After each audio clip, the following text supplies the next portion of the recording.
Everybody to the first episode of the UBC MetSoc Joint Student Chapters interview series.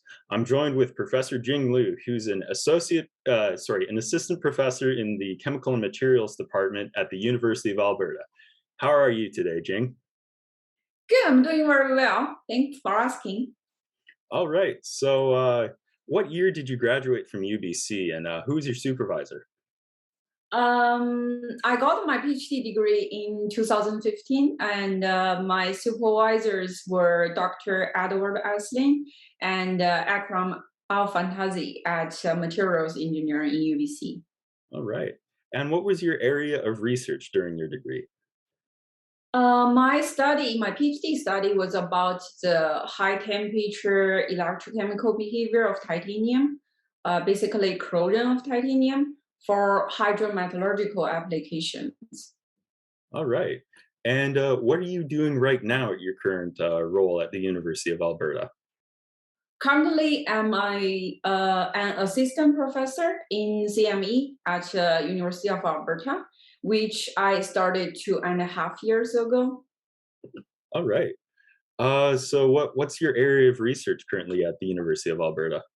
I'm still working on corrosion, so corrosion electrochemistry, and some new material alloy design, for example, high entropy alloy. So basically, I'm investigating corrosion in sustainable environment. For example, corrosion in co-processing, where we co-press fossil fuel with bio oil for a more sustainable future, and repurposing pipelines for transporting, instead of transporting oil and gas, but transporting carbon dioxide, which we captured. Okay. That sounds pretty interesting, with a good emphasis on sustainability, which is huge nowadays. So we'll get over to your PhD degree first to start. I'm going to ask you a few questions about that. So first, what was your motivation to start grad school? Well, I don't want to sugar my motivation, to be honest. The initiation was because I didn't know what to do. Like usually in the end of our undergraduate life, we should start looking for a job or pursuing higher education. I was not mature and terrible at making choices at that time, like an ostrich. I thought about, if I started looking for jobs, I would have to make more choices. So instead, I could just stay where I was, i.e. the same university in China. But as time went on, I felt bored and ready to change.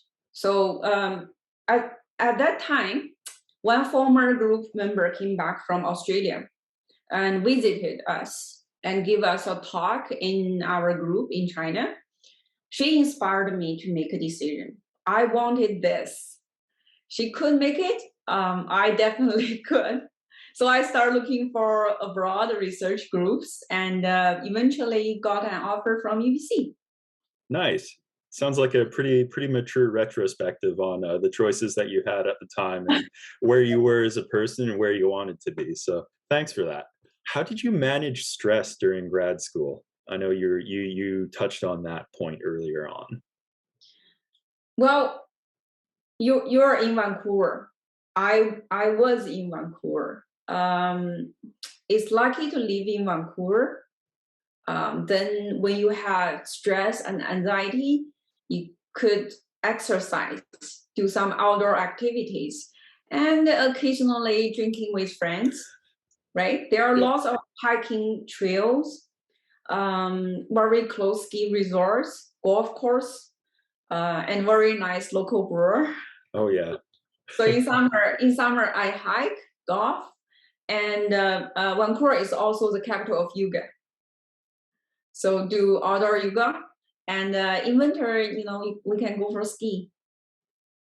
Yeah, no, we're definitely blessed with a lot of good outdoor activities too. I remember being cooped up a lot of the time in Edmonton because it's -30 and there's wind chill and the snow's right blowing. Now it's minus 20. Yeah, I think it's in the positive over here, positive single digits. So we're Yeah. blessed with that for sure.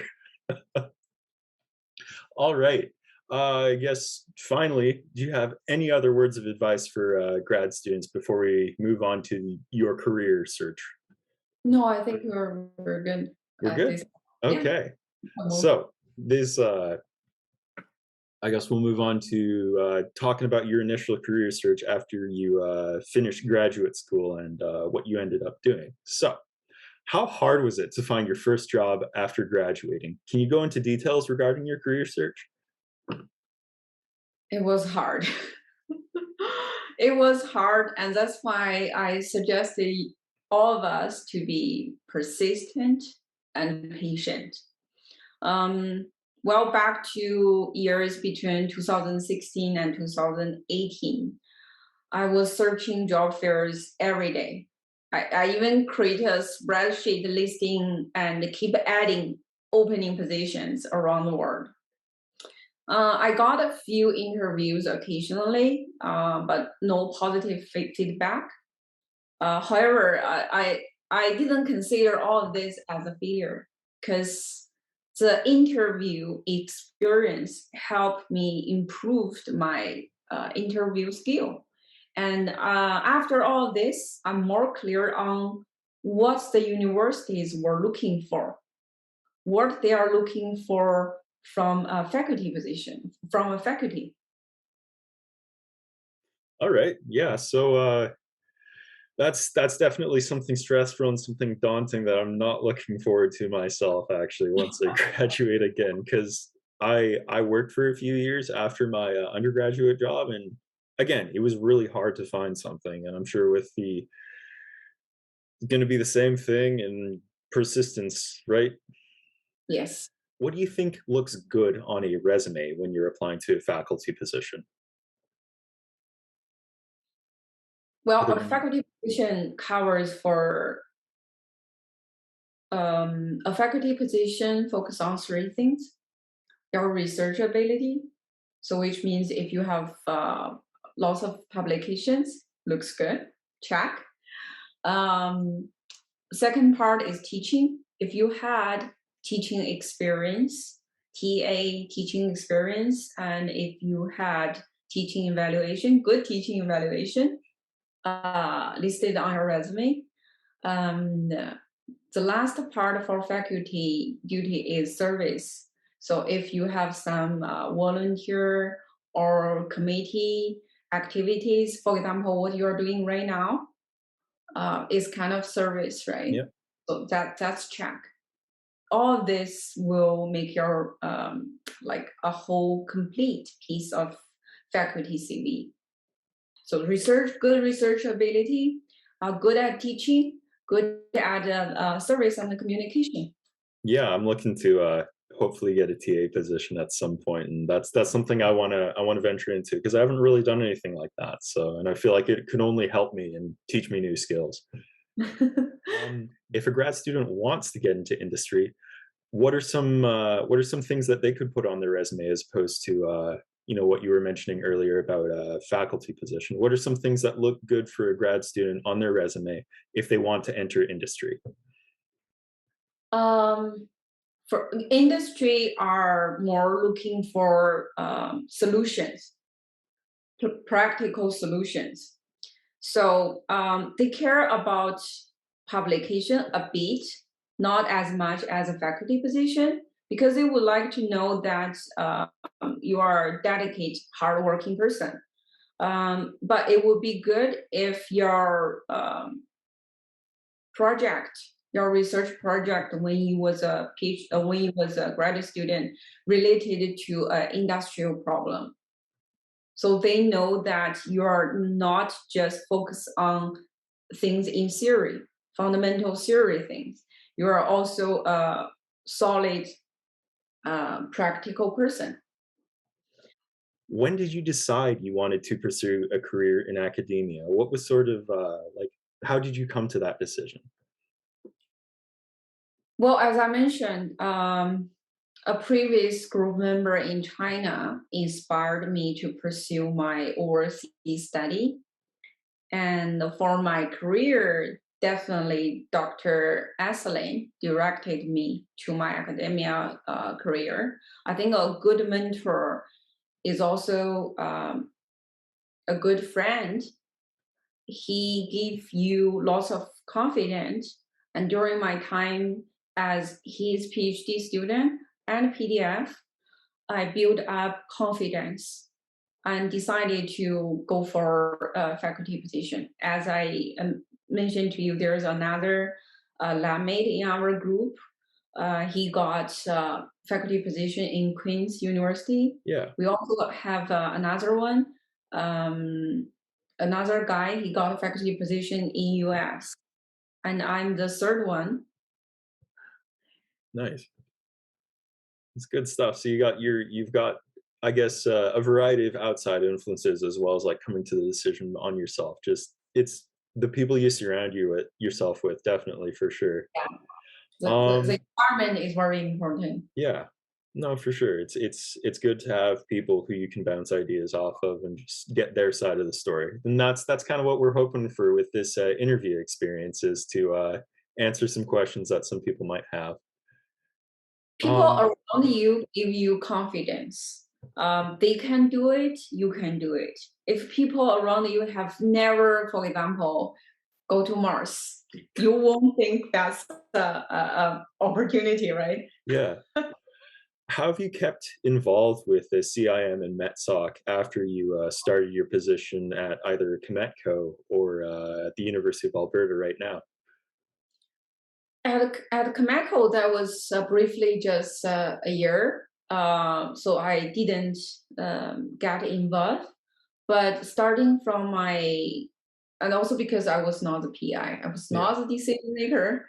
Uh, but as a faculty member, as soon as I start, I renewed my MatSoc membership, yeah, and also as soon as there is progress in my research.